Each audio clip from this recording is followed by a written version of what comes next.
আচ্ছা, আপনি কি কখনো আয়নার সামনে দাঁড়িয়ে নিজের চোখে মনির দিকে তাকিয়ে গভীরভাবে ভেবেছেন এই ছোট দুটো জিনিসের ভেতরে ঠিক কী লুকিয়ে আছে?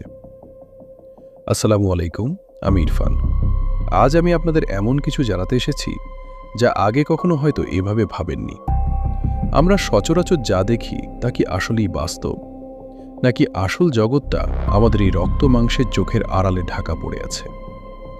বিজ্ঞান বলছে মানুষের চোখ প্রায় 576 মেগাপিক্সেলের এক অতি মানবীয় ক্যামেরা, যা প্রতি সেকেন্ডে কোটি কোটি তথ্য আমাদের মস্তিষ্কে পাঠায়। আমরা কত লাকি, তাই না? বিনা পয়সায় এমন এক টেকনোলজি আমরা জন্মসূত্রে পেয়েছি যা বানাতে পৃথিবীর সব বিজ্ঞানীরা মিলেও হিমশিম খাচ্ছে। অথচ আমরা কতটাই না অহংকারী। আমরা চোখের সাজসজ্জা আর বাইরের সৌন্দর্য নিয়ে এত ব্যস্ত যে এর পেছনে সেই মহান কারিগরের কথা পাত্তাই দিই না। আমরা ভুলে যাই এই 5 থেকে 10 গ্রাম ওজনের মাংসপিণ্ডটা আসলে আমাদের আত্মার একটা জানালা মাত্র। জানেন কি, পৃথিবীতে কেউ এত ক্লিনভাবে এই সত্যটা বোঝায় না যে আপনার চোখ আসলে দেখে না।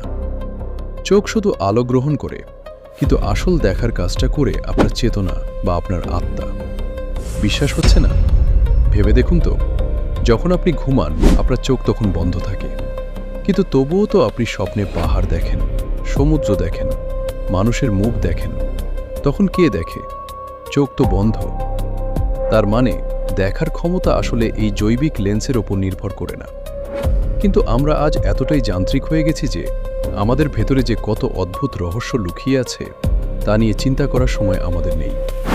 কবরের সেই অন্ধকার জগতে যখন আমাদের এই বায়োলজিক্যাল ক্যামেরা বা শরীরের হার্ডওয়্যারটা পচে শেষ হয়ে যাবে, তখন আমরা দেখব কি দিয়ে? ঠিক এখানেই কোরআন আমাদের এক ভয়ঙ্কর আর রোমাঞ্চকর সত্যের কথা বলে।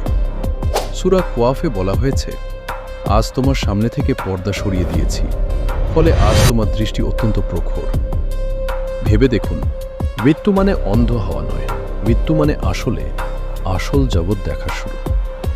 কবরের অন্ধকারে আপনার এই চোখ নষ্ট হয়ে যাবে ঠিকই, কিন্তু আপনার আত্মার দৃষ্টি হবে হীরা বা লোহার মতো ধারালো, যা দিয়ে আপনি দেখতে পাবেন সেই অদেখা জগৎকে, যা আজ এই রক্ত মাংসের চোখের সীমাবদ্ধতার কারণে আপনি দেখতে পাচ্ছেন। আপনি কি শুধু এই দুনিয়ার ধুলোবালি দেখার জন্য আপনার চোখকে ব্যবহার করছেন, নাকি সেই চিরস্থায়ী প্রখর দৃষ্টির জন্য নিজের আত্মাকে তৈরি করছেন?